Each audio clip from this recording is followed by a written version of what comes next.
इस वीडियो के अंदर हम इस चैप्टर का थर्ड पार्ट अपलोड करेंगे। सबसे पहला जो पार्ट हमने अपलोड किया था introduction to pharmaceutical chemistry, scope and objectives था। उसी के अंदर हमने एरर, सिग्निफिकेंट फिगर, एक्यूरेसी, ये टॉपिक हमने अपलोड किए थे। इसके बाद नेक्स्ट सेकंड पार्ट के अंदर हमने impurity, sources of impurity and effect of impurity, ये टॉपिक को अपलोड किया था। इसी टॉपिक का जो थर्ड पार्ट है, थर्ड लेक्चर है, जिसमें हम लिमिट टेस्ट को डिस्कस करेंगे कि व्हाट इज़ लिमिट टेस्ट। इस वीडियो के अंदर हम लिमिट टेस्ट को डिस्कस करेंगे कि what is limit test and what is the importance of limit test and limit test for chloride and limit test for sulphate and the principle involved in the limit test for chloride, principle involved in the limit test of sulfate, and the procedure of limit test for chloride and the procedure for limit test for sulfate। ये चीज़ हम in third video में इस part के अंदर हम upload करेंगे। इसमें जो इम्पोर्टेंट चीज़ है कि लिमिट टेस्ट ये वर्ड ही शो कर रहा है कि हम किसी भी चीज़ की लिमिट को आइडेंटिफाई कर रहे हैं टेस्ट के ज़रिए से, किसी भी चीज़ की लिमिट को आइडेंटिफाई कर रहे हैं टेस्ट के ज़रिए से। इस वजह से वर्ड है ये लिमिट टेस्ट। यहाँ जो लिमिट आइडेंटिफाई कर रहा है, हमको करना है वो इम्प्योरिटी की लिमिट, किसी भी सब्सटेंस में इम्प्योरिटी की लिमिट को आइडेंटिफाई करना है। कोई प्योर सब्सटेंस है, प्योर सब्सटेंस में अगर कुछ इम्प्योरिटी है तो हमको ये टेस्ट परफॉर्म करके ये देखना है कि इसमें कितने अमाउंट में इम्प्योरिटी प्रेजेंट है। इसके बेसिस पर हम डिसाइड करेंगे कि ये कंपाउंड प्योर है या इम्प्योर कंपाउंड है।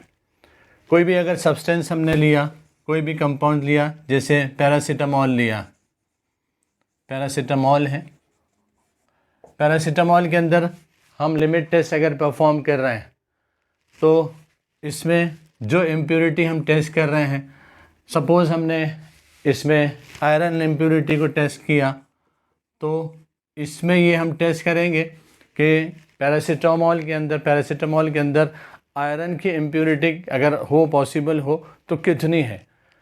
उसकी जो ऑफिशियल बुक्स हैं, जैसे इंडियन फार्माकोपिया है, ब्रिटिश फार्माकोपिया है, यूनाइटेड स्टेट फार्माकोपिया है, इसने एक लिमिट को डिसाइड किया है कि इम्प्योरिटी अगर प्रेजेंट है, इस लिमिट तक के अगर है तो ये परमिसिबल लिमिट है।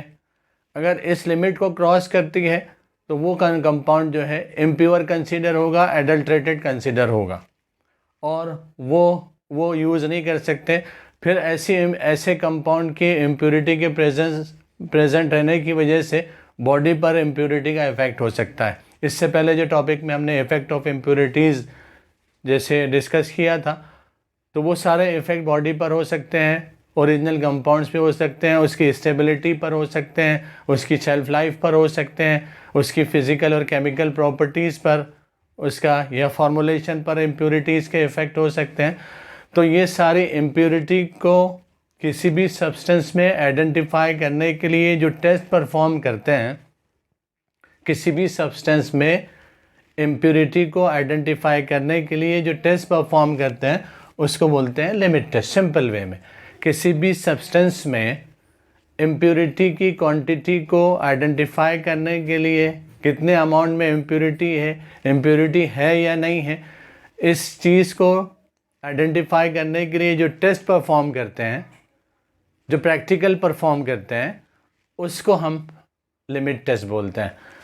कभी कभी इसको पूछता है डिफाइन लिमिट टेस्ट या व्हाट इज़ लिमिट टेस्ट, तो हम सिंपल वे में इसको एक्सप्लेन कर सकते हैं। Limit test is the test design to identify and control small amount of impurity present in the sample. Limit test is the test design to identify and control, दोनों चीज़ें अगर mention किया तो बहुत अच्छा है कि ये वो टेस्ट है जो ख़ास तौर से डिज़ाइन किया है, जिसको यूज़ किया है, जो हम परफॉर्म करते हैं किसी भी सब्सटेंस में इम्प्योरिटी को आइडेंटिफाई करने के लिए और इम्प्योरिटी को कंट्रोल करने के लिए। आइडेंटिफाई होंगी तो इसके बाद जो सब्सटेंस मैन्युफैक्चर होगा वो प्योर सब्सटेंस होगा। फिर उस इम्प्योरिटी को कंट्रोल करने के लिए हम डिफरेंट मेजर्स यूज़ कर सकते हैं, डिफरेंट प्रिकॉशंस ले सकते हैं। उसके बाद फिर हम उसके लिमिट को कंट्रोल कर सकते हैं। तो ये दोनों वर्ड्स अगर इसमें आ गए कि लिमिट टेस्ट, यहाँ पे जैसे मैंने मेंशन किया कि limit test is the test design to identify and control small amount of impurity in the sample, small amount of impurity in the sample. Limit test is the test designed to identify the small amount of impurity which is likely to be present in the substance. के limit test वो test है जो ख़ास तौर से design किया है small amount of impurity को डिटरमाइन करने के, which is use to determine the impurity in the sample. किसी भी सैम्पल में इम्प्योरिटी को डिटरमाइन करने के लिए जो टेस्ट परफॉर्म करते हैं उसको बोलते हैं लिमिट टेस्ट। अब इसमें ये है कि ये अगर लिमिट टेस्ट का देखेंगे तो इसका इम्पोर्टेंस बोल सकते हैं, ये एक semi quantitative method of analysis है। This limit test is the semi quantitative method of analysis. It is a very simple method, it is a very simple method. No extra instruments are required, only 2 Nessler cylinder is necessary to perform the limit test. ये इसके advantages हम लिख सकते हैं कि advantages of limit test, it is a semi quantitative method of analysis, क्योंकि इसके अंदर जो क्वांटिटी हम आइडेंटिफाई करते हैं, क्योंकि इन जो ऑफिशियल बुक्स हैं, इंडियन फार्माकोपिया है, यूनाइटेड स्टेट फार्माकोपिया है, ब्रिटिश फार्माकोपिया है, इसने हर एक इम्प्योरिटी के लिए एक लिमिट को डिसाइड किया है। जैसे लिमिट टेस्ट फॉर क्लोराइड है, उसके लिए उसके लिमिट को उसने मेंशन किया है कि 25 ppm से ज़्यादा नहीं होना चाहिए। ppm है पार्ट्स पर million, parts of impurity in 1 million part of substance, parts of impurity in 1 million parts of substance, इसलिए पार्ट्स पर मिलियन। तो लिमिट टेस्ट फॉर क्लोराइड के लिए जो लिमिट है, ऐसे ही लिमिट टेस्ट फॉर सल्फेट है, ऐसे ही लिमिट टेस्ट फॉर आयरन है। इस जितनी भी फार्माकोपियाज है इसके अंदर उसके लिमिट को डिसाइड किया है कि ये लिमिट है, चांसेस है कि इम्प्योरिटी रहेगी, लेकिन अगर इम्प्योरिटी है तो इस लिमिट को क्रॉस नहीं करना है, इस लिमिट को क्रॉस नहीं करना। जैसे हम लोग देखते हैं कि कोई सब्सटेंस बनाते हैं, या तो हम उसको परसेंटेज में बनाते हैं कि इतने परसेंट सोल्यूशन है, इतने परसेंट सोल्यूशन है, इतने परसेंट सोल्यूशन है। अगर स्टैंडर्ड सोल्यूशन है तो इतने नॉर्मल सोल्यूशन है, इतने मोलार सोल्यूशन है। तो लिमिट टेस्ट में जो यूनिट यूज़ किया है वो पार्ट्स पर मिलियन ppm में यूज़ किया है, ppm में यूज़ किया है। किसी भी इम्प्योरिटी के कितने पार्ट्स जो है किसी भी सब्सटेंस के 1 मिलियन पार्ट में प्रेजेंट है, उसको बोलते हैं पार्ट्स पर मिलियन। तो जैसे मैंने बताया, it is a very simple method, it is a semi quantitative method of analysis. No extra instruments are required, only 2 Nessler cylinders are required, कि सिर्फ 2 नेस्लर सिलेंडर इसके अंदर रिक्वायर्ड होते हैं। And only very few chemicals are required to perform the limit test, बहुत ही कम chemical इसमें, और no extra skills are required, no extra skills is required, कि कोई एक्स्ट्रा स्किल्स इसके इस टेस्ट को परफॉर्म करने के लिए नहीं चाहिए, जो एक्स्ट्रा स्किल्स। और अगर इसको देखेंगे, ये एक this test are also perform to know whether the impurities are present within the limit और बियॉन्ड द लिमिट। ये जो टेस्ट परफॉर्म करते हैं तो इस चीज़ को मालूम करने के लिए कि इम्प्योरिटी लिमिट के अंदर है या लिमिट के बाहर है, लिमिट के अंदर है और या लिमिट के बाहर है। और ये जो मेथड है एक कंपैरिजन मेथड है, ये जो मेथड है it is A comparison method, कि ये जो लिमिट टेस्ट परफॉर्म करते हैं एक कंपैरिजन मेथड है, जिसके अंदर हम एक स्टैंडर्ड सॉल्यूशन यूज़ करते हैं और एक टेस्ट सॉल्यूशन जिसमें हमको इम्प्योरिटी मालूम करना है उसका टेस्ट सॉल्यूशन यूज़ करते हैं। स्टैंडर्ड सॉल्यूशन यूज़ करते हैं और जिस सॉल्यूशन में और जिस सब्सटेंस में हमको इम्प्योरिटी मालूम करना है उसका टेस्ट सॉल्यूशन यूज़ करते हैं। और इसके लिए 2 ग्लास सिलेंडर्स यूज़ करते हैं। ये जो ग्लास सिलेंडर है इसको, ये स्पेशल ग्लास सिलेंडर होता है, ये ट्रांसपेरेंट ग्लास रहते हैं, हैविंग यूनिफॉर्म हाइट। इसकी जो हाइट रहती है यूनिफॉर्म रहती है, इसका डायमीटर जो रहता है वो भी यूनिफॉर्म रहता है, इसका जो थिकनेस है वो भी यूनिफॉर्म रहता है एज पर द फार्माकोपियाज।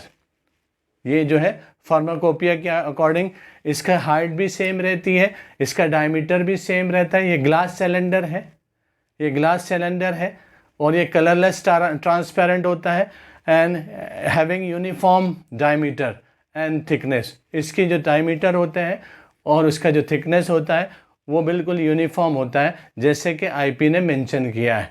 और एक लिमिट टेस्ट परफॉर्म करने के लिए 2 सिलेंडर रिक्वायर्ड होते हैं।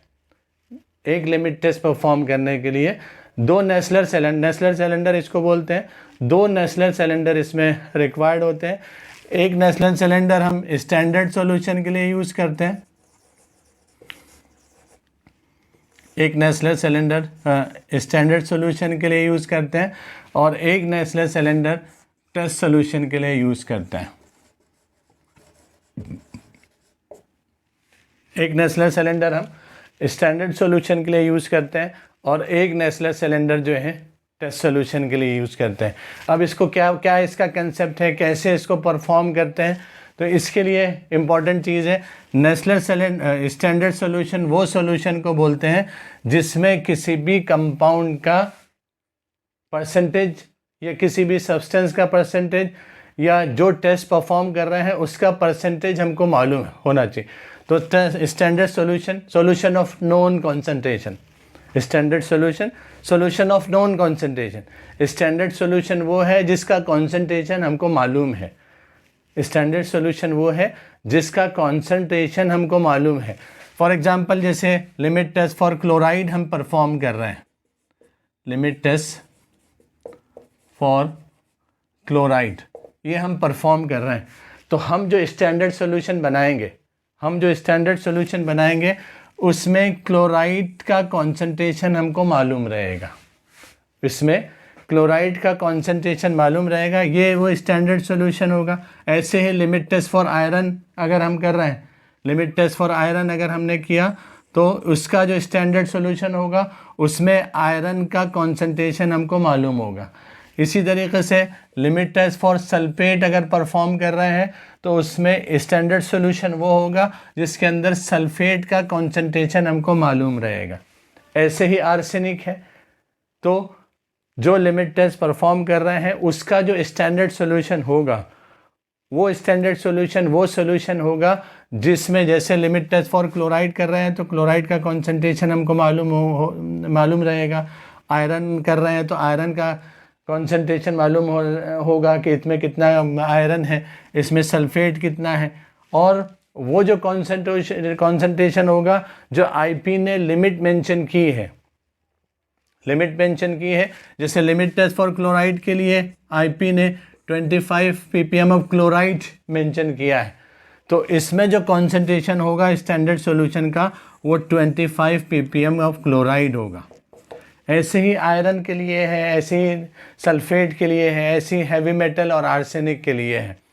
तो सबसे पहला मेन पॉइंट ये है कि जो लिमिट टेस्ट हम परफॉर्म कर रहे हैं उसमें 2 नेस्लर सिलेंडर यूज़ करेंगे, एक नेस्लर सिलेंडर स्टैंडर्ड सॉल्यूशन के लिए और एक नेस्लर सिलेंडर टेस्ट या सैंपल सॉल्यूशन। इसको टेस्ट सॉल्यूशन भी बोल सकते हैं और सैंपल सॉल्यूशन भी बोल सकते हैं। ये टेस्ट सॉल्यूशन उस सब्सटेंस का या उस कंपाउंड का सॉल्यूशन होगा जिसमें हमको इम्प्योरिटी को आइडेंटिफाई करना है कि इम्प्योरिटी लिमिट के अंदर है, if it is beyond the limit और बिलो द लिमिट, कि इम्प्योरिटी लिमिट से कम है या इम्प्योरिटी लिमिट से ज़्यादा है। अगर इम्प्योरिटी लिमिट से ज़्यादा रहेगी तो सैंपल फेल होगा। अब यहाँ भी इम्पॉर्टेंट पॉइंट है कि हम यहाँ जो टेस्ट सॉल्यूशन बना रहे हैं ये टेस्ट सॉल्यूशन वो सब्सटेंस का, वो कंपाउंड का, वो ड्रग का होगा जिसके अंदर हम किसी भी इम्प्योरिटी जैसे क्लोराइड है, सल्फेट है, आयरन है, हैवी मेटल है, आर्सेनिक है, ये इम्प्योरिटी को आइडेंटिफाई कर रहे हैं और ये मालूम कर रहे हैं कि ये इम्प्योरिटी लिमिट से ज़्यादा है या लिमिट से कम है, लिमिट से ज़्यादा है या लिमिट से कम है। तो ये टेस्ट सॉल्यूशन हम लेंगे और एक स्टैंडर्ड सॉल्यूशन लेंगे और दोनों में सेम रिएक्शंस करवाएंगे, अब रिएक्शन होने के बाद में रिएक्टिंग कंपोनेंट एक दूसरे से रिएक्शन करेगा, और जब रिएक्टिंग कंपोनेंट एक दूसरे से रिएक्शन करेंगे तो कुछ रिएक्शंस ऐसे होंगे जिसमें प्रेसिपिटेशन फॉर्म होगा, जिसको टर्बिडिटी भी बोलते हैं, प्रेसिपिटेशन फॉर्म होगा। कुछ रिएक्शंस में कलर फॉर्म होगा, कुछ रिएक्शंस ऐसे होंगे जिसमें टर्बिडिटी फॉर्म होगी, जिसको प्रेसिपिटेशन भी बोलते हैं, ओपेलेसेंस भी बोलते हैं, और कुछ रिएक्शन है जिसमें कलर फॉर्म होगा। तो स्टैंडर्ड में भी सेम रिएक्शन करवाएंगे, टेस्ट सॉल्यूशन में भी हम सेम रिएक्शन करवाएंगे। और स्टैंडर्ड सॉल्यूशन जैसे मैंने बताया कि स्टैंडर्ड सॉल्यूशन वो होगा जिसका लिमिट टेस्ट हम परफॉर्म कर रहे हैं और उस आयन की जो क्वांटिटी हमको मालूम रहेगी। जैसे इसमें लिमिट टेस्ट फॉर क्लोराइड कर रहे हैं तो हमको इस स्टैंडर्ड सॉल्यूशन में क्लोराइड की इम्प्योरिटी, क्लोराइड का कॉन्सेंट्रेशन मालूम रहेगा। तो इसमें क्लोराइड, अब इसके टेस्ट परफॉर्म करेंगे तो same component, same reacting substance जो स्टैंडर्ड्स के लिए यूज़ कर रहे हैं वैसे ही सेम रिएक्टिंग सब्सटेंस हम टेस्ट सॉल्यूशन के लिए यूज़ करेंगे। सिर्फ डिफरेंस ये होगा कि एक स्टैंडर्ड सॉल्यूशन यूज़ करेंगे और एक टेस्ट सॉल्यूशन यूज़ करेंगे, और बाकी केमिकल का सेम रिएक्शंस हम करवाएंगे। सेम रिएक्शन करवाने के बाद कुछ रिएक्शंस के अंदर प्रेसिपिटेशन फॉर्म होगा, कुछ रिएक्शन के अंदर कलर फॉर्म होगा।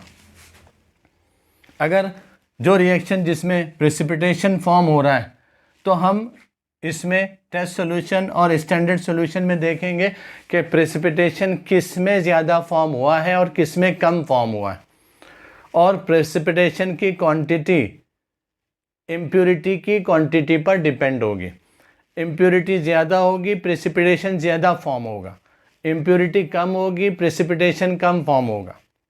और हमने स्टैंडर्ड में एक फिक्स इम्प्योरिटी का सॉल्यूशन बनाया है, तो इसमें इम्प्योरिटी जो फॉर्म होगी ये हमारे लिए आइडियल इम्प्योरिटी होगी।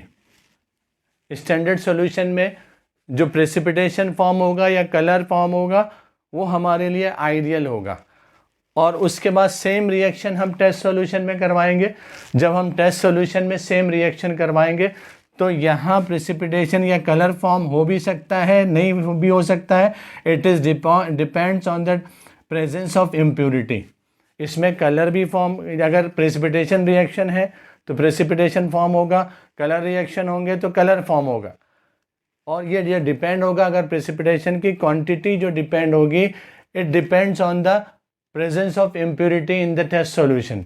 जो डिपेंड होगा ये किसी भी टेस्ट सॉल्यूशन में इम्प्योरिटी कितनी प्रेजेंट है उस पर डिपेंड होगा।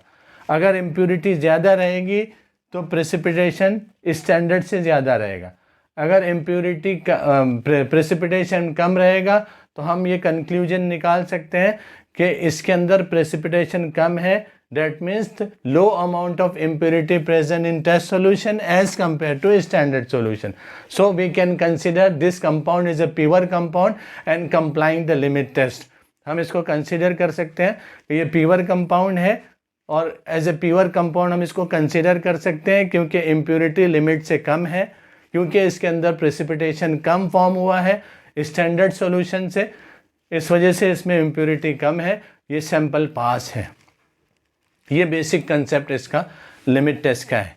फिर से शॉर्ट में इसको एक्सप्लेन करता हूँ कि लिमिट टेस्ट में दो नेस्लर सिलेंडर यूज़ करेंगे, एक स्टैंडर्ड सॉल्यूशन के लिए, एक टेस्ट सॉल्यूशन है। स्टैंडर्ड सॉल्यूशन वो स्टैंडर्ड सॉल्यूशन होगा जिसमें जो लिमिट टेस्ट परफॉर्म कर रहे हैं, जैसे क्लोराइड कर रहे हैं तो क्लोराइड का कॉन्सेंट्रेशन हमको मालूम होगा, सल्फेट कर रहे हैं तो सल्फेट का कॉन्सेंट्रेशन हमको मालूम होगा उस सॉल्यूशन में, आयरन कर रहे हैं तो आयरन का कॉन्सेंट्रेशन उस सॉल्यूशन में मालूम रहेगा। अब एक टेस्ट सॉल्यूशन, उसमें इम्प्योरिटी है कि नहीं है उसको हमको मालूम करना है। तो अब हम दोनों में, टेस्ट सॉल्यूशन में और स्टैंडर्ड सॉल्यूशन में सेम रिएक्शंस हम करवाएंगे। स्टैंडर्ड में और टेस्ट सॉल्यूशन में सेम रिएक्शन करवाएंगे, जिसकी वजह से कुछ रिएक्शन के बाद में प्रेसिपिटेशन फॉर्म होगा, टेस्ट स्टैंडर्ड में भी और टेस्ट सॉल्यूशन में भी। अब प्रेसिपिटेशन जो फॉर्म होगा वो स्टैंडर्ड में फिक्स क्वांटिटी हमारी इम्प्योरिटी की है तो फिक्स प्रेसिपिटेशन फॉर्म होगा।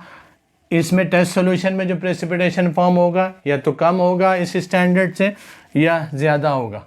अगर टेस्ट सॉल्यूशन में प्रेसिपिटेशन स्टैंडर्ड से ज़्यादा है तो हम फ़ौरन इस चीज़ को बोल सकते हैं, क्योंकि इसके अंदर इम्प्योरिटी ज़्यादा थी, इस वजह से रिएक्शन के बाद प्रेसिपिटेशन ज़्यादा फॉर्म हुआ as compare to standard. That mean the sample fails the limit test. Sample जो है वो लिमिट टेस्ट को फेल कर रहा है and it is A impure compound. Pure compound नहीं है, ये इम्प्योर कंपाउंड है। तो इस तरीके से हम उसको परफॉर्म कर सकते हैं। अब यहाँ पर हम देखेंगे कि पहला जो लिमिट टेस्ट है हम इसको स्टार्ट करते हैं। ये बेसिक इसका कंसेप्ट था और बेसिक इसका प्रिंसिपल था, लिमिट टेस्ट का प्रिंसिपल था। हमने देखा कि what is limit test and importance of limit test के, ये लिमिट टेस्ट का क्या इंपॉर्टेंस है। उसके बाद उसका बेसिक कंसेप्ट देखा, नेस्लर सिलेंडर किसको बोलते हैं वो चीज़ हमने देखा। अब यहाँ हम एक लिमिट टेस्ट परफॉर्म करके उसका देखेंगे। सबसे पहले हम देखेंगे limit test for chloride. Limit test for chloride ion के, क्लोराइड आयन का लिमिट टेस्ट हम परफॉर्म कर रहे हैं। क्लोराइड आयन का, इसके अंदर दो चीज़ इंपॉर्टेंट है। सबसे ज़्यादा इम्पॉर्टेंट जो चीज़ है वो लिमिट टेस्ट का रिएक्शन है कि कौन सा रिएक्शन हम परफॉर्म कर रहे हैं, कौन सा रिएक्शन यहाँ पर हो रहा है, which reaction is take place in the limit test of chloride, कौन से टाइप का रिएक्शन यहाँ हो रहा है और उसके बाद में रिएक्शन कौन सा हो रहा है, ये इम्पॉर्टेंट है। उस रिएक्शन को देखकर हम उसका क्या प्रिंसिपल है वो इजीली लिख सकते हैं। यहाँ हम कोशिश करेंगे कि सेम सेंटेंसेस रिपीट हो, ताकि एक लिमिट टेस्ट का रिएक्शन हमने देख लिया, उसके सेम सेंटेंसेस रिपीट करेंगे। ये सारे सेंटेंसेस को देखकर हम दूसरे लिमिट टेस्ट के प्रिंसिपल को भी इजीली लिख सकते हैं।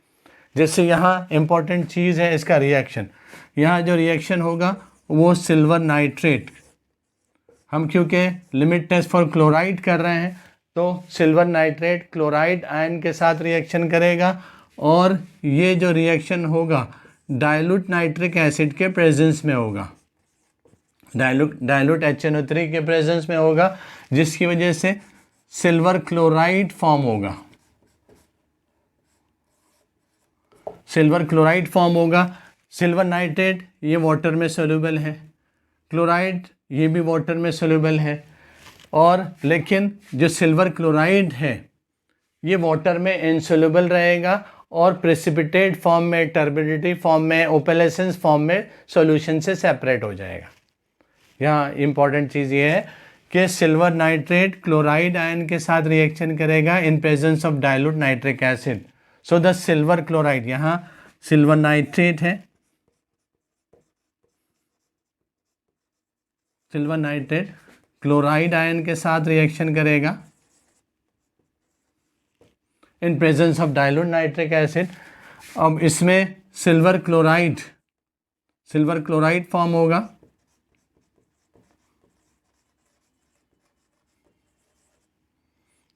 सिल्वर क्लोराइड यहाँ फॉर्म होगा और ये सिल्वर क्लोराइड वाटर में इनसोल्यूबल है, तो टर्बिडिटी के फॉर्म में या प्रेसिपिटेशन के फॉर्म में सॉल्यूशन से सेपरेट हो जाएगा, सॉल्यूशन से सेपरेट हो जाएगा। तो यहाँ जो है प्रेसिपिटेशन फॉर्म होगा, प्रेसिपिटेशन फॉर्म होगा। अब जिसका प्रिंसिपल लिखना है तो ये रिएक्शन को हमने सामने अगर रखा, ये रिएक्शन को सामने रखा, तो ये रिएक्शन को सामने रखकर बहुत इजीली हम इसका प्रिंसिपल लिख सकते हैं।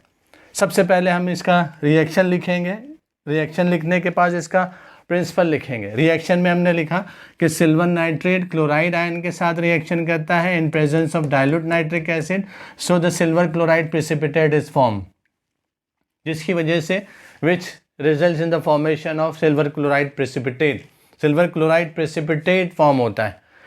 और अब यहाँ जो सिल्वर क्लोराइड प्रेसिपिटेट फॉर्म होगा, जैसे मैंने स्टार्टिंग में इसके बेसिक कंसेप्ट के अंदर बताया था कि ये प्रेसिपिटेट स्टैंडर्ड में भी फॉर्म होगा और टेस्ट सॉल्यूशन में भी फॉर्म होगा।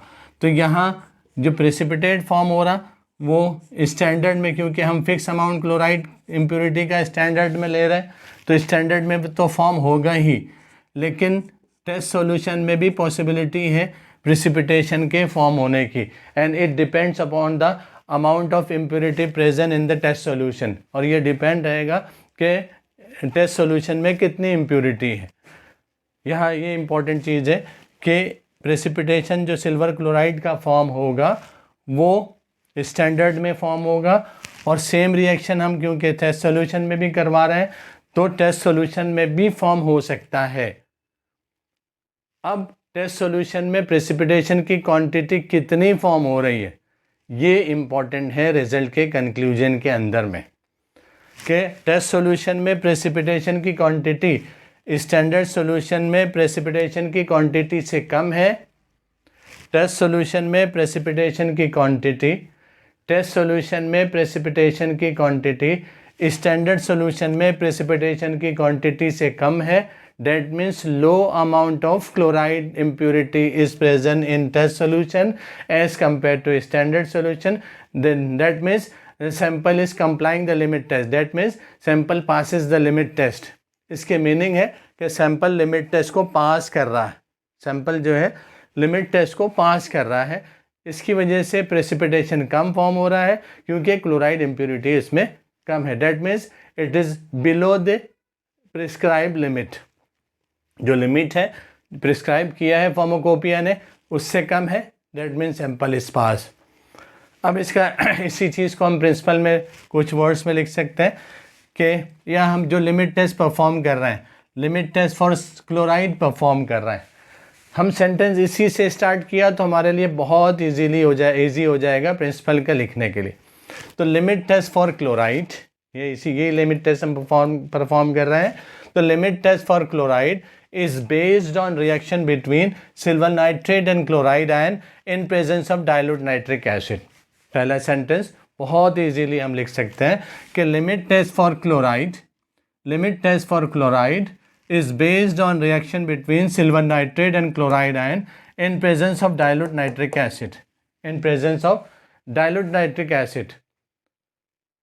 So this reaction results in the formation of silver chloride precipitate, ये भी बोल सकते हैं, या फिर और ज़्यादा सिंपल अगर बोलना है so the silver chloride precipitate is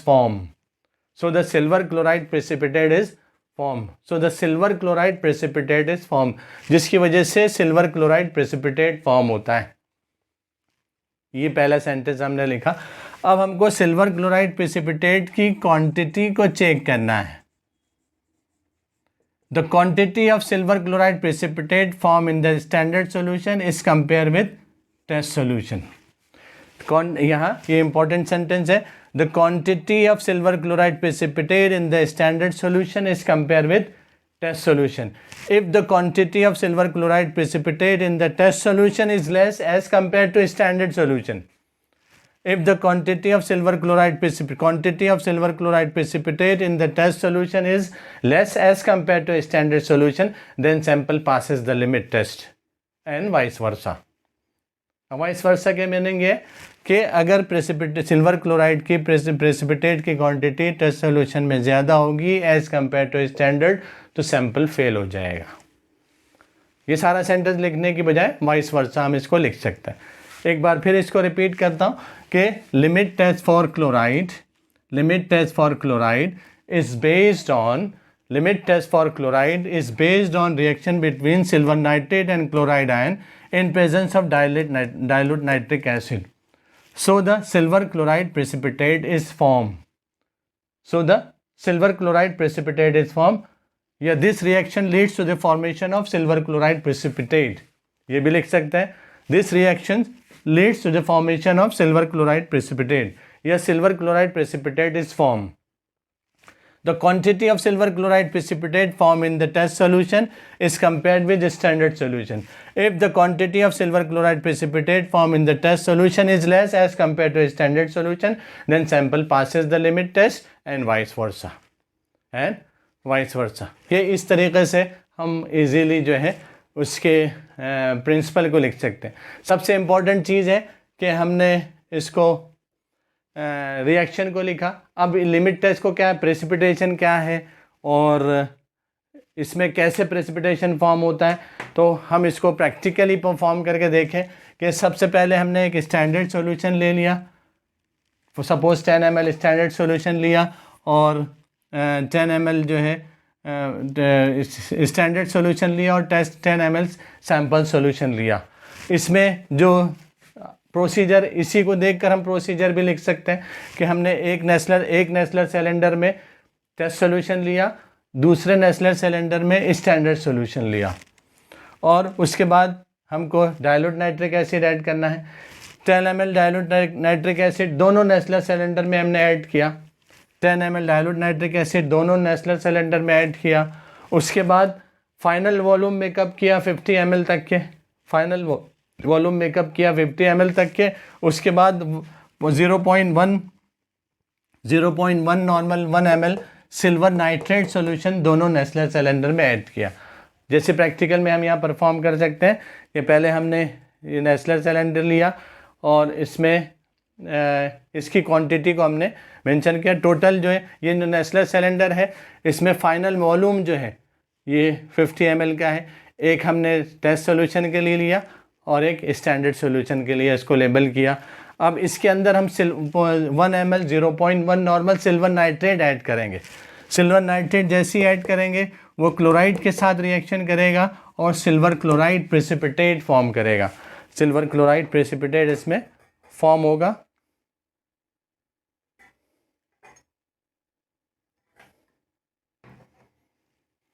यहाँ देखें, ये स्टैंडर्ड सॉल्यूशन है और ये टेस्ट सॉल्यूशन है।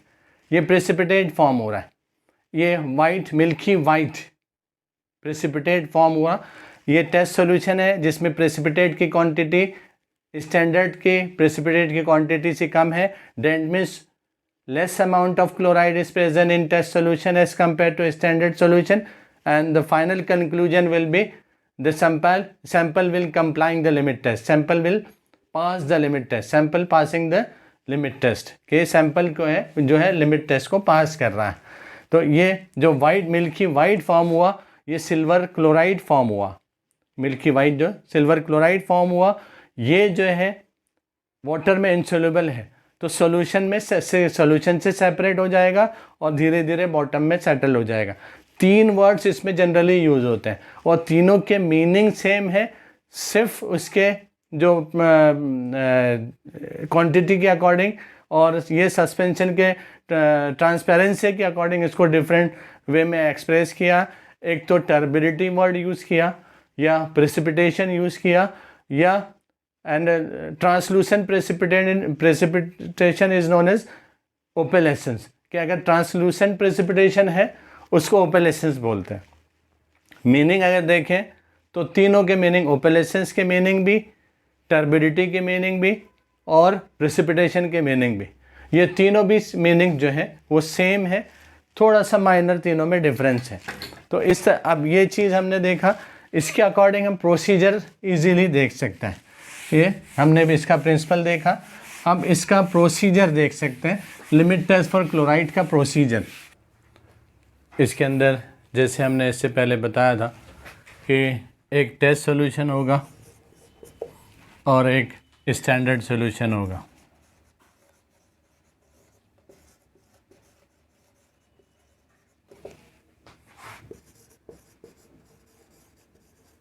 एक टेस्ट सॉल्यूशन है और एक स्टैंडर्ड सॉल्यूशन। अब जो टेस्ट सॉल्यूशन हम प्रिपेयर करेंगे उसमें वो सब्सटेंस यूज़ करेंगे जिसके अंदर हमको लिमिट टेस्ट करना है, limit test for chloride perform करना है। तो इसमें क्योंकि अगर कोई स्पेसिफिक कंपाउंड है तो इंडियन फार्माकोपियन में उसका स्पेसिफिक प्रोसीजर दिया हुआ है। हर एक स्पेसिफिक कंपाउंड का स्पेसिफिक प्रोसीजर है जो इंडियन फार्माकोपिया ने उसको मेंशन किया। कुछ कंपाउंड्स ऐसे होते हैं, कुछ टेस्ट सॉल्यूशन इस तरीके से प्रिपेयर करते हैं जो वाटर में सोल्यूबल नहीं होते हैं। कुछ कंपाउंड जो रहते हैं वाटर में सोल्यूबल नहीं रहते हैं, कुछ कंपाउंड जो है वाटर में सोल्यूबल होते हैं। जो कंपाउंड वाटर में सोल्यूबल है उसको डायरेक्टली वाटर में डिज़ोल्व करके जितनी क्वांटिटी स्पेसिफाइड की है इंडियन फार्माकोपिया ने, तो उतनी क्वांटिटी का वेइंग लेकर हम जो स्पेसिफाइड क्वांटिटी ऑफ वाटर है, सॉल्वेंट है, उसमें डिज़ोल्व करते हैं और उसको टेस्ट सॉल्यूशन का जो नेस्लर सिलेंडर है उसमें ट्रांसफ़र करते हैं। यहाँ 2 नेस्ले सिलेंडर यूज़ करते हैं, एक को टेस्ट सॉल्यूशन लेबल करते हैं और एक को स्टैंडर्ड सॉल्यूशन लेबल करते हैं। तो अब स्पेसिफिक कंपाउंड दिया है तो उसकी स्पेसिफिक क्वांटिटी होगी, लेकिन हम अगर जनरल प्रोसीजर को एक्सप्लेन कर रहे हैं, हम किसी स्पेसिफिक कंपाउंड के लिए प्रोसीजर वो एक्सप्लेन नहीं कर रहे हैं, तो ऐसी कंडीशन में एक जनरल स्टेटमेंट हम, जो पहला पॉइंट है टेस्ट सॉल्यूशन का, उसके अंदर एक जनरल स्टेटमेंट हम दे सकते हैं।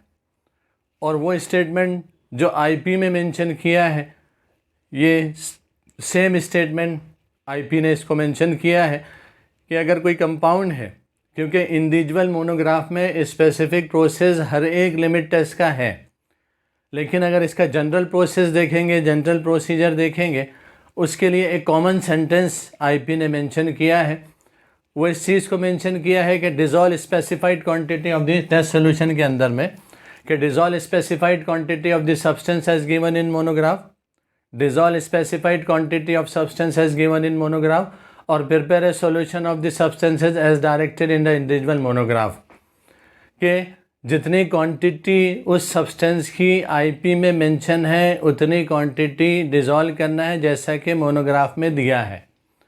किसी भी सब्सटेंस की उतनी क्वांटिटी को वेइंग करना है और उसको सॉल्वेंट में डिज़ोल्व करना है जितना कि मोनोग्राफ में दिया है, या सब्सटेंस का सॉल्यूशन ऐसे प्रिपेयर करना है जैसा डायरेक्शन उस सब्सटेंस के मोनोग्राफ में आईपी ने मेंशन किया है। आईपी ने उसको मेंशन किया है, जनरल स्टेटमेंट है, किसी स्पेसिफिक कंपाउंड के लिए नहीं है।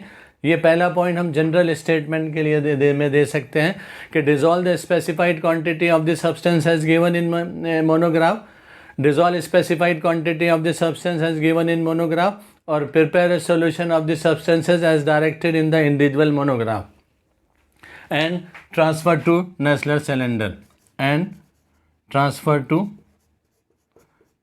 cylinder तो ये पहला पॉइंट हम कॉमन पॉइंट जो है वो टेस्ट सॉल्यूशन में लिख सकते हैं। और स्टैंडर्ड सॉल्यूशन में क्योंकि लिमिट टेस्ट फॉर क्लोराइड हम कर रहे हैं, तो यहाँ पर क्लोराइड का स्टैंडर्ड सॉल्यूशन हम लेंगे। तो यहाँ इसमें पहला पॉइंट लिखेंगे, take 10 ml chloride standard solution, और उसकी जो कॉन्सेंट्रेशन होगा वो 25 ppm of chloride. Take 10 ml of chloride standard solution in Nessler cylinder. पहला point, take 10 ml of chloride in standard solution in Nessler cylinder and add 5 ml of distilled water, and add 5 ml distil water. ये पहला point इसके अंदर लिखेंगे। अब जितने भी points रहेंगे वो दोनों पॉइंट्स टेस्ट सॉल्यूशन में भी सेम रहेंगे, स्टैंडर्ड में भी सॉल्यूशन में भी सेम रहेंगे, यानी सेम रिएजेंट हम इसमें यूज़ करेंगे। पहला पॉइंट में डिफरेंस है कि टेस्ट सॉल्यूशन को कैसे प्रिपेयर करना है, जैसा कि इंडियन फार्माकोपिया ने उस कंपाउंड के मोनोग्राफ में जो प्रोसीजर मेंशन किया है उसके अकॉर्डिंग उस सॉल्यूशन को प्रिपेयर करके नेस्लर सिलेंडर में ट्रांसफ़र करना है। Dissolve the specified quantity of the substance as given in monograph, और prepare a solution of the substance as directed in the individual monograph and transfer to Nessler cylinder. और standard solution में पहला point, take 10 ml of chloride standard solution in Nessler cylinder and add 5 ml distil water. इसके बाद जो हमने इसके principal में और रिएक्शन में देखा था, तो इसमें ये जो रिएक्शन करवाते हैं वो डाइल्यूट नाइट्रिक एसिड के प्रेजेंस में ये रिएक्शन होता है। तो हम दूसरा पॉइंट, क्योंकि डाइल्यूट नाइट्रिक एसिड के प्रेजेंस में ये रिएक्शन हो रहा है, तो अब ये लिख से ऐड कर सकते हैं ये पॉइंट में, add 10 ml dilute nitric acid, add 10 ml dilute nitric acid के 10 ml dilute nitric acid add करना है टेस्ट सॉल्यूशन में भी और स्टैंडर्ड सॉल्यूशन में भी। Add 10 ml dilute nitric acid, दोनों में भी सेम रिएजेंट को ऐड करना है। उसके बाद third point, dilute the solution up to 50 ml, dilute to 50 ml with distil water. dilute to 50 ml with distilled water. Same dilution यहाँ करेंगे, dilute to 50 ml with distilled water. Dilute to 50 ml with distilled water. ये 50 ml marking तक के water को add करके solution को dilute करना है. अब इसके बाद फोर्थ पॉइंट और फाइनल पॉइंट हम यहाँ लिख सकते हैं, add 1 ml 0.1 molar silver nitrate solution. Add 1 ml 0.1 molar silver nitrate solution in Nestle cylinder. ऐसे ही स्टैंडर्ड नेस्ले सिलेंडर में भी हम सेम पॉइंट लिखेंगे, add 1 ml 0.1 molar silver nitrate solution.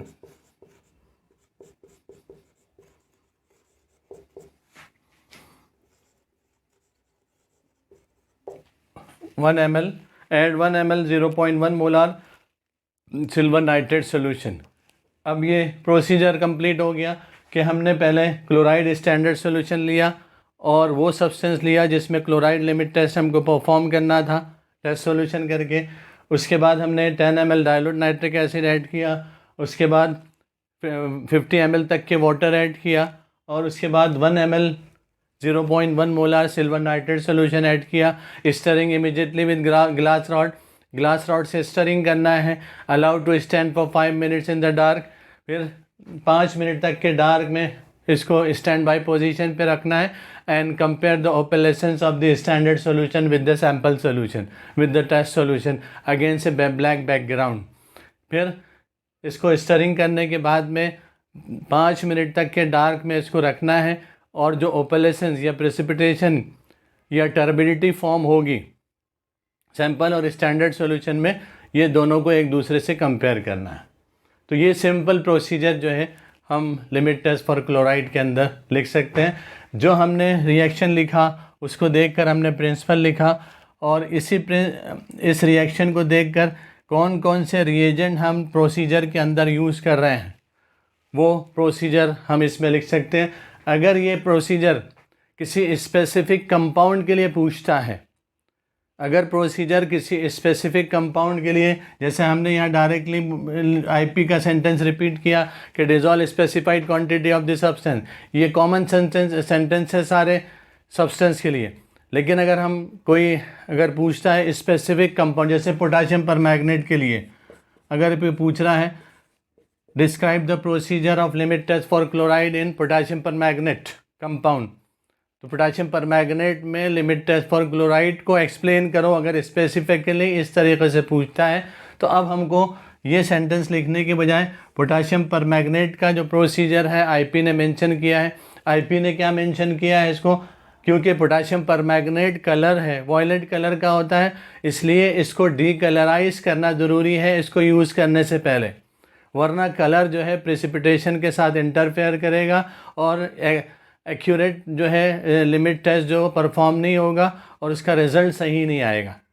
तो ऐसी कंडीशन में इसको पोटाशियम परमैंगनेट जो वॉयलेट कलर का होता है उसको डीकलराइज करना ज़रूरी है. तो ये जो प्रोसीजर हो जाएगा स्पेसिफिक हो जाएगा.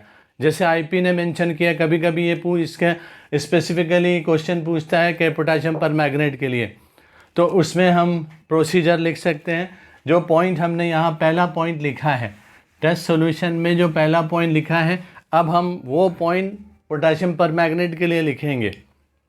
उसमें है आईपी में जैसा मेंशन किया है, weigh accurately 1.5 gram of potassium permanganate KMnO4 dissolve in 50 ml of water. Dissolve in 50 ml of water. Heat on water bath. Add, इसके बाद ऐड करना है 6 ml इथेनॉल. 6 ml इथेनॉल, ये प्रोसीजर हो गया कि 1.5 ग्राम पोटेशियम परमैंगनेट लेना है, 50 ml वाटर में डिज़ोल्व करना है, वाटर बाथ पे हीट करना है और हॉट कंडीशन में ही 6 ml इथेनॉल केयरफुली ऐड करना है, क्योंकि इन्फ्लामेबल इथेनॉल इन्फ्लामेबल होता है, फ्लेम के पास जाएंगे तो वो आग पकड़ता है, इसलिए केयरफुली 6 ml इथेनॉल इसके अंदर ऐड करना है और add water up to 60 ml। तो उसके बाद 60 ml होने तक के वाटर ऐड करना है। इसके बाद इसको फ़िल्टर करना है, and take 40 ml of this filtrate for the test solution. ये जो फिल्ट्रेट हमको मिला है उसमें से 40 ml लेकर टेस्ट सॉल्यूशन कंसीडर करके उसको नेस्लर सिलेंडर में ट्रांसफ़र करना है। उसके बाद जो पॉइंट होगा वो सेम रहेगा, add 10 ml dilute nitric acid, dilute to 50 ml with distil water and add 1 ml 0.1 molar silver nitrate solution. तो ये स्पेसिफिक प्रोसीजर हो गया पोटेशियम परमैंगनेट के लिए। एग्ज़ाम में इसको भी कभी कभी पूछता है कि 1.5 ग्राम पोटेशियम परमैंगनेट लेना है, इसको 50 ml वाटर में डिज़ोल्व करना है, वाटर बाथ पे हीट करना है, 6 ml इथेनॉल हॉट कंडीशन में ही उसको ऐड करना है और उसके बाद थोड़ा सा वॉल्यूम वाटर और ऐड करके उसको टोटल वॉल्यूम 60 ml करना है, उसको फ़िल्टर करना है और 40 ml फिल्ट्रेट को एज ए टेस्ट सॉल्यूशन लेकर प्रोसीजर को आगे प्रोसीड करना है। तो ये हमारा स्पेसिफिक प्रोसीजर हो जाएगा पोटेशियम। इसी तरीके से अगर मैग्नीशियम ट्राइसिलिकेट दे रहा है उसमें स्पेसिफिक प्रोसीजर है कि weigh accurately 2 gram of potassium trisilicate, तो वो पोटेशियम ट्राइसिलिकेट जो है वो 2 ग्राम हमको लेकर आगे उसको प्रोसीड करना है। तो स्पेसिफिक अगर सब्सटेंस दे रहा है तो स्पेसिफिक क्वांटिटी और स्पेसिफिक सॉल्वेंट की क्वांटिटी लेकर उसको जो प्रोसीजर मेंशन किया है आईपी ने उसके अकॉर्डिंग हमको सॉल्यूशन को प्रिपेयर करना पड़ेगा। लेकिन अगर जनरल और कॉमन टेस्ट अगर पूछ रहा है तो ये सेंटेंस जो टेस्ट सॉल्यूशन में है, जो मैंने शुरू में एक्सप्लेन किया, the dissolve specified quantity of the substance as given in monograph और prepare a solution as directed in the individual monograph and transfer to Nessler cylinder. इसके बाद नेस्लर सिलेंडर में ट्रांसफ़र करना है। कभी कभी ये पूछता है why dilute nitric acid is use in the limit test for chloride. ये इंपॉर्टेंट क्वेश्चन है, कभी रीज़न में पूछता है why dilute nitric acid is use in the limit test for chloride.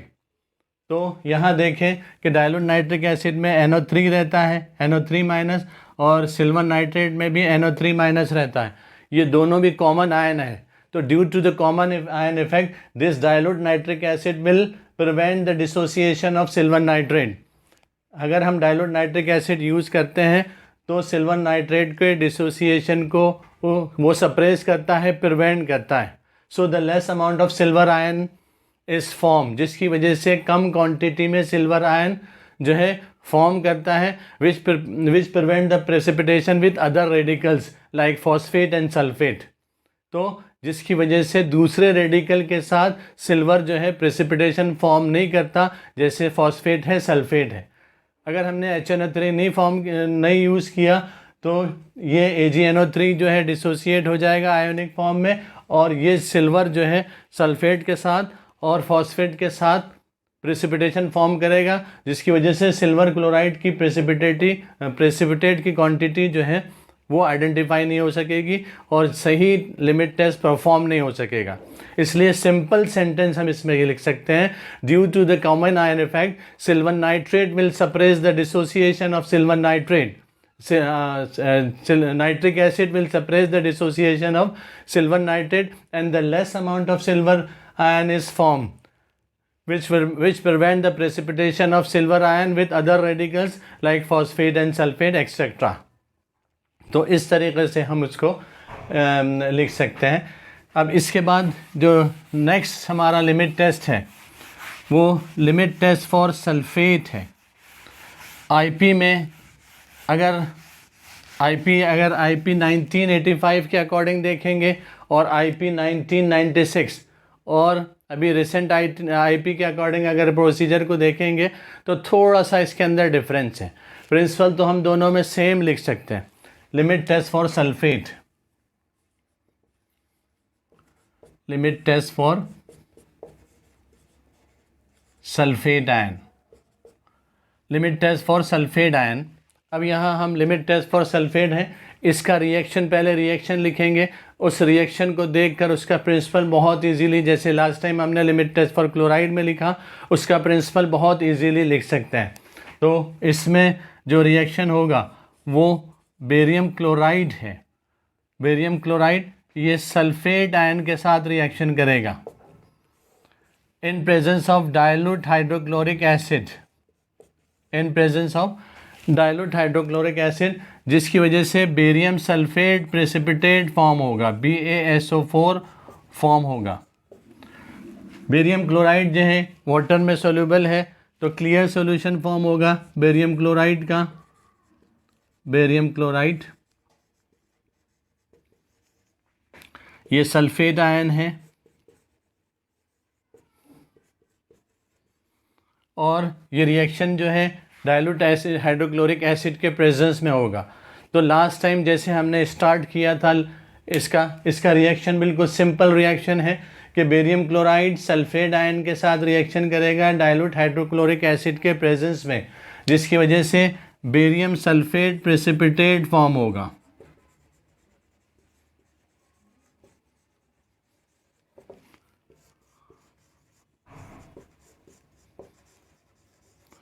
Barium sulphate precipitate form होगा। अब जो barium sulphate precipitate form हुआ, ये प्रेसिपिटेट जो है स्टैंडर्ड सॉल्यूशन में भी फॉर्म होगा, ये प्रेसिपिटेट स्टैंडर्ड सॉल्यूशन में भी फॉर्म होगा। और जिस टेस्ट सॉल्यूशन में, जिस सब्सटेंस में हम लिमिट टेस्ट फॉर सल्फेट कर रहे हैं, अगर उसमें सल्फेट आयन होगा तो प्रेसिपिटेशन फॉर्म होगा, अगर नहीं होगा तो प्रेसिपिटेशन फॉर्म नहीं होगा। नहीं होगा तो सैंपल पास होगा। और अगर सल्फेट आयन उसमें प्रेजेंट होगा, जिस सब्सटेंस में हम limit test for sulphate perform कर रहे हैं, अगर उसमें सल्फेट होगा तो प्रेसिपिटेशन फॉर्म होगा। अगर सल्फेट है तो फिर हम प्रेसिपिटेशन की क्वांटिटी सैंपल के साथ स्टैंडर्ड के प्रेसिपिटेशन की क्वांटिटी से कंपेयर करेंगे। तो यहाँ पर प्रेसिपिटेशन फॉर्म होगा टेस्ट सॉल्यूशन में, अगर इसके अंदर बेरियम सल्फेट, इसके अंदर सल्फेट आयन अगर प्रेजेंट रहा तो ऐसी कंडीशन में अब इसमें हम इसका प्रोसीजर, तो इसका रिएक्शन तो हमने लिखा कि बेरियम क्लोराइड सल्फेट आयन के साथ रिएक्शन करता है डाइल्यूट हाइड्रोक्लोरिक एसिड के प्रेजेंस में, जिसकी वजह से बेरियम सल्फेट प्रेसिपिटेट फॉर्म होता है। ये पहला सेंटेंस हम लिख सकते हैं।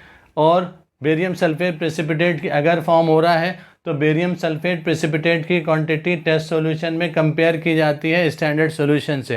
If the barium quantity of barium sulphate precipitate in the test solution is less as compared to standard solution, that means sample complying the limit test, sample passes the limit test। अगर barium sulphate precipitate की quantity test solution में standard solution से कम होती है तो sample पास हो जाता है, अगर ज़्यादा होती है तो सैंपल फेल हो जाता है, यानी वो सैंपल इम्प्योर कंसिडर होता है। तो यहाँ पर हम इजीली इसका प्रिंसिपल, हमने रिएक्शन लिख दिया, अब इसका प्रिंसिपल इसी रिएक्शन को देख कर लिख सकते हैं कि लिमिट टेस्ट फॉर सल्फेट हम क्या परफॉर्म कर रहे हैं। Limit test for sulphate, limit test for sulphate is based on reaction between barium chloride and the sulphate ion in presence of dilute hydrochloric acid. Very simple sentence है कि limit test for sulphate, ये हम लोग test perform कर रहे हैं, limit test for sulphate is based on reaction between barium chloride and sulphate ion in presence of dilute hydrochloric acid. So the barium sulfate precipitate is formed, which leads to the formation of barium sulfate precipitate. Yeah, so the barium sulfate precipitate is formed, and the quantity of barium sulfate precipitate formed in the test solution is compared with standard solution. If the quantity of barium sulfate precipitate formed in the test solution is less as compared to standard solution, then sample passes the limit test and vice versa. Simple way में इस तरीके से हम उसका principal लिख सकते हैं। एक बार और प्रिंसिपल को मैं रिपीट कर रहा हूँ कि limit test for sulphate is based on reaction between barium chloride and sulphate ion in presence of dilute hydrochloric acid. This reaction leads to the formation of barium sulphate precipitate, या फिर लिख सकते हैं अगर ये sentence, so the barium sulphate precipitate is form. अब इसके बाद next paragraph, the quantity of barium sulphate precipitate form in the test solution is compare with standard solution. if the quantity of barium sulfate precipitate form in the test solution is less as compared to standard solution, then sample complying the limit test and vice versa. Sample complying the limit test and vice versa. अब इसके barium sulphate, जो limit test for barium sulphate है, इसका procedure, limit test for sulphate है, इसका procedure देखेंगे तो इसके दो प्रोसीजर मेंशन हैं, एक IP 1985 के अकॉर्डिंग और एक IP 1996 के अकॉर्डिंग. ये दो different procedure limit test for sulphate में मेंशन किए हुए हैं, एक IP 1985 के अकॉर्डिंग और एक IP 1996 के अकॉर्डिंग. एक IP 1985 के अकॉर्डिंग और एक प्रोसीजर जो है IP 1996 के अकॉर्डिंग. तो इसके प्रोसीजर के अंदर हम देख सकते हैं कि लिमिट टेस्ट फॉर सल्फेट, ये भी प्रोसीजर बहुत सिंपल है. हम यहाँ देखें कौन कौन से रिएजेंट हम यूज़ कर रहे हैं. एक तो सल्फेट का स्टैंडर्ड सॉल्यूशन यूज़ कर रहे हैं और सल्फेट का टेस्ट सॉल्यूशन यूज़ कर रहे हैं. डाइल्यूट हाइड्रोक्लोरिक एसिड यूज़ कर रहे हैं, बेरियम क्लोराइड यूज़ कर रहे हैं. तो इसमें बेरियम सल्फेट रिएजेंट मेंशन किया है. IP 1985 के according barium sulphate reagent mention किया है. और रिएजेंट का कंपोजिशन भी हम देखेंगे, BS बेरियम सल्फेट रिएजेंट, जिसको कभी कभी पूछता है what is BSR barium sulphate reagent. तो इसका प्रोसीजर में देखेंगे कि ये प्रोसीजर टेस्ट सॉल्यूशन का एक प्रोसीजर होगा और स्टैंडर्ड सॉल्यूशन का एक प्रोसीजर होगा. टेस्ट सॉल्यूशन का और स्टैंडर्ड सॉल्यूशन का एक प्रोसीजर होगा. तो मैंने जिससे पहले जैसे लिमिट टेस्ट फॉर क्लोराइड के प्रोसीजर में बताया कि अगर कोई स्पेसिफिक कंपाउंड मेंशन नहीं है तो हमको IP का वो सेंटेंस मेंशन करना है जो इस किसी भी ऐसे कंपाउंड के लिए कि उसको जो प्रोसीजर में स्पेसिफाई नहीं किया, वो सेंटेंस हम यहाँ लिखेंगे कि डिज़ोल्व द, पहला पॉइंट के अंदर कि dissolve the specified quantity of the substance as given in monograph और prepare a solution as directed in the individual monograph and transfer to Nessler cylinder. उसके बाद उसको सॉल्यूशन बनाना है और उसको नेस्लर सिलेंडर में ट्रांसफ़र करना है. और स्टैंडर्ड सॉल्यूशन का जो पहला पॉइंट होगा वो होगा, स्टैंडर्ड सॉल्यूशन में जो पहला पॉइंट होगा, take 1 ml of 0.1089% weight by volume. Take 1 ml of 0.01089% weight by volume solution of potassium sulfate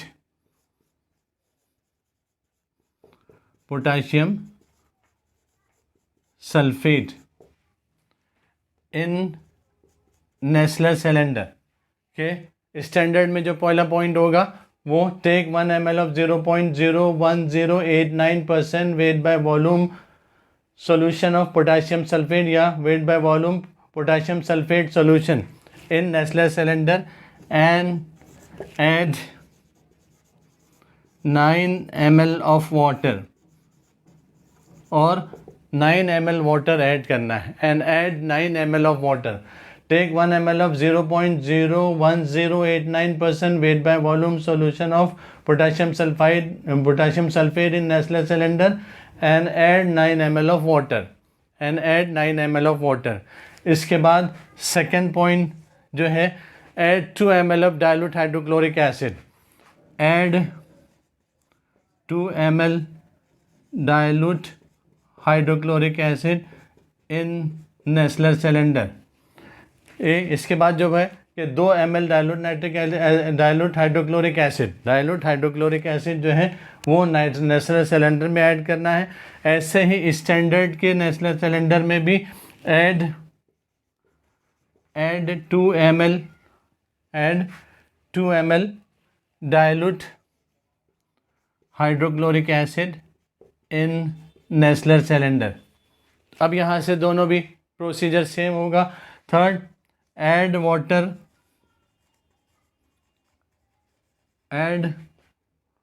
water up to 45 ml. add water up to 45 ml या dilute to water up to 45 ml, dilute to water with dilute to 45 ml with distilled water, dilute to 45 ml with distilled water या add water up to 45 ml। ये point इसमें भी रहेगा कि इसमें भी 45 ml तक के वाटर हमको ऐड करना है। उसके बाद फोर्थ पॉइंट रहेगा add 5 ml barium sulphate reagent in Nessler cylinder, add 5 ml barium sulphate reagent in Nessler cylinder. ऐसे ही फोर्थ पॉइंट भी यहाँ सेम होगा, add 5 ml barium sulphate reagent in Nessler cylinder, in Nessler cylinder. ये इतने point same रहेंगे, पहला point सिर्फ डिफरेंट रहेगा। उसके बाद add 2 ml dilute hydrochloric acid इन नेस्लर सिलेंडर, ये पॉइंट दोनों में टेस्ट में और स्टैंडर्ड में सेम रहेगा। उसके बाद add dilute to water up to 45 ml, ये भी 45 ml तक के वाटर ऐड करना है, ये दोनों में भी सेम रहेगा। उसके बाद fourth point add 5 ml barium sulphate reagent in Nessler cylinder, ये पॉइंट दोनों में सेम रहेंगे। उसके बाद stir immediately with glass rod, stirring immediately with glass rod और shaking with glass rod and allowed to stand for 5 minutes and viewed transversely against a black background। के उसको immediately glass rod से shaking करना है और 5 minute तक के उसको रखना है, और उसके बाद जो बैकग्राउंड होगा ब्लैक होगा, उसके अगेंस्ट में दोनों नेस्लर सिलेंडर को टेस्ट सोल्यूशन के नेस्लर सिलेंडर को, स्टैंडर्ड सोल्यूशन के नेस्लर सिलेंडर को, इसके प्रेसिपिटेशन को दोनों को कंपेयर करना है। प्रेसिपिटेशन टेस्ट सोल्यूशन में कम होगा तो सैंपल पास होगा, प्रेसिपिटेशन टेस्ट सोल्यूशन में ज़्यादा होगा तो सैंपल फेल होगा। तो इस तरीके से हम इसका प्रोसीजर लिख सकते हैं।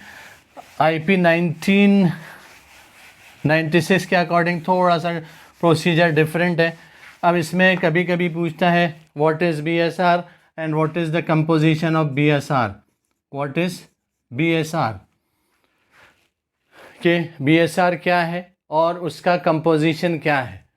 इसमें इसका कंपोजिशन ये रहता है कि 15 ml, इसके कंपोजिशन में देखेंगे तो 15 ml 0.5 molar barium chloride, barium, इसका composition 15 ml 0.5 molar barium chloride, 55 ml water, इसके बाद 55 ml वाटर लेना है।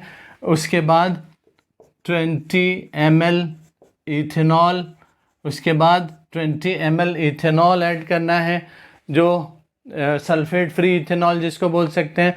उसके बाद 5 ml 0.0, इसमें 5 ml 0.01817% weight by volume solution of potassium sulfate,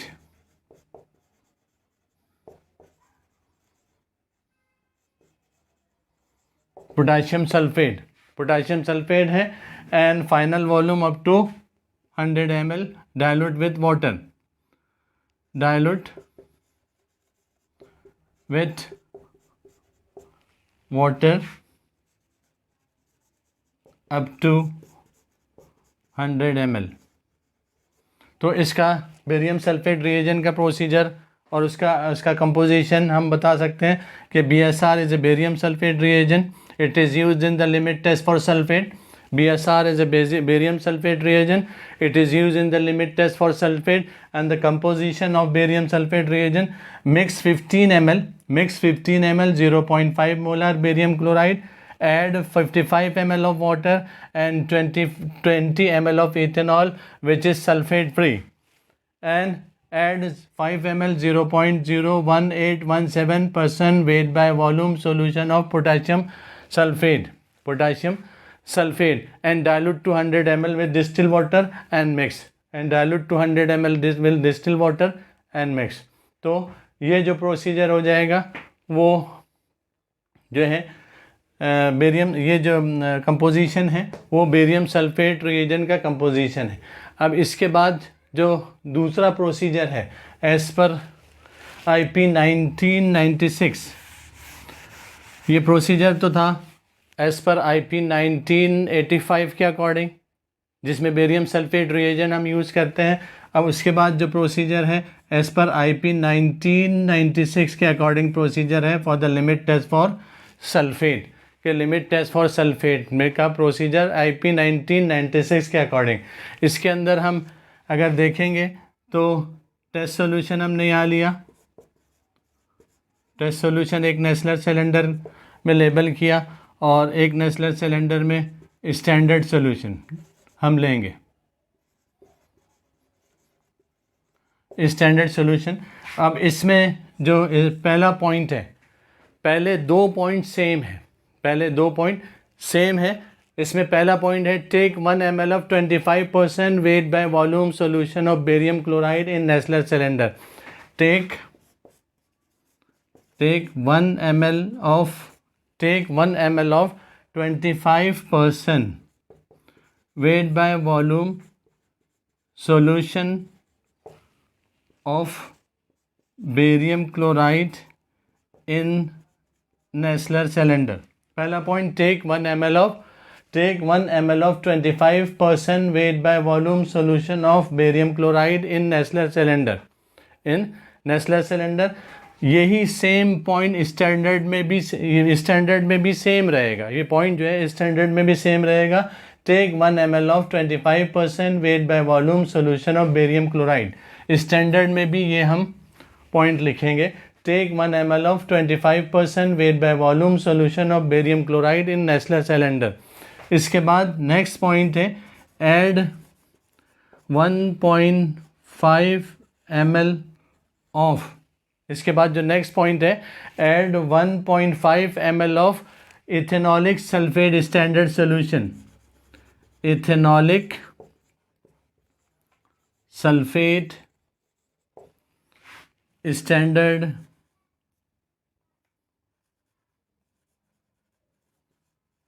solution, ethanolic sulphate standard solution जो जिसके अंदर सल्फेट जो होगा वो 10 ppm होगा, 10 ppm होगा। तो add 1.5 ml of ethanolic sulphate standard solution in Nessler cylinder के 1.5 ml ethanolic sulphate standard solution जो है वो ऐड करना है नेस्लर सिलेंडर में and allowed to stand for 1 minute, और उसको ये 1 मिनट तक के उसको स्टैंड बाय पोजीशन पे रखना है। तो यही सेम पॉइंट स्टैंडर्ड में भी रहेंगे, पहले 2 पॉइंट दोनों में सेम रहेंगे, टेस्ट सॉल्यूशन में भी रहेंगे और स्टैंडर्ड सॉल्यूशन में भी रहेंगे। उसके बाद जो थर्ड पॉइंट रहेगा ऐड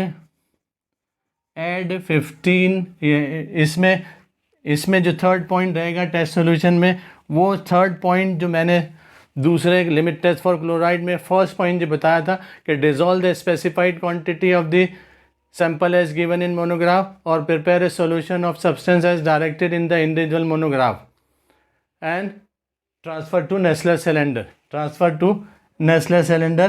ये पॉइंट इसके अंदर रहेगा, थर्ड पोजीशन पे ये पॉइंट रहेगा, थर्ड पोजीशन पे ये पॉइंट रहेगा।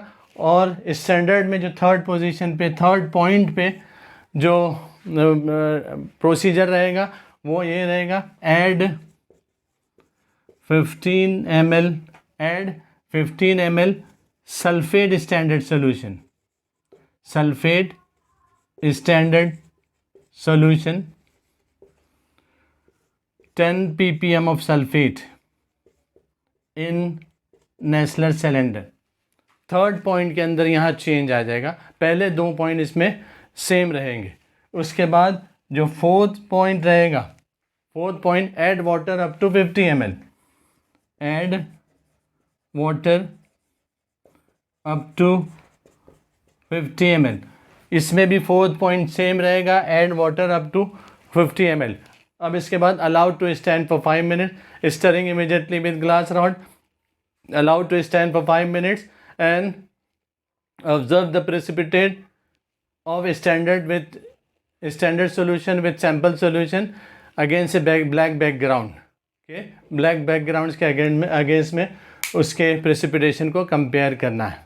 तो इस तरीके से हम जो है दोनों प्रोसीजर को एज़ पर IP 1996 के प्रोसीजर को और एज़ पर IP 1985 के अकॉर्डिंग जो प्रोसीजर है वो इसको बहुत इजीली लिख सकते हैं।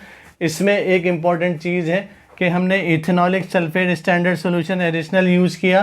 25 बेरियम सल्फेट रिएजेंट की जगह 25% बेरियम क्लोराइड सॉल्यूशन 1 ml इसमें यूज़ किया है। और इसमें जो है इथेनॉलिक सल्फेट स्टैंडर्ड सॉल्यूशन, बाकी जो प्रोसीजर है वो सेम है। अब इसमें देखेंगे कभी कभी पूछता है why dilute hydrochloric acid is use in the limit test of sulphate. तो लिमिट टेस्ट ऑफ सल्फेट में डाइल्यूट हाइड्रोक्लोरिक एसिड को क्यों यूज़ करते हैं, what is the role of dilute hydrochloric acid in the limit test for sulphate. तो जैसे हमने वहाँ लिमिट टेस्ट फॉर क्लोराइड में डाइल्यूट नाइट्रिक एसिड का रोल बताया था, वैसे ही सेम यहाँ पर due to the common ion effect, ये कॉमन आयन क्लोराइड, इसमें बेरियम क्लोराइड में भी क्लोराइड है, हाइड्रोक्लोरिक एसिड में भी क्लोराइड है।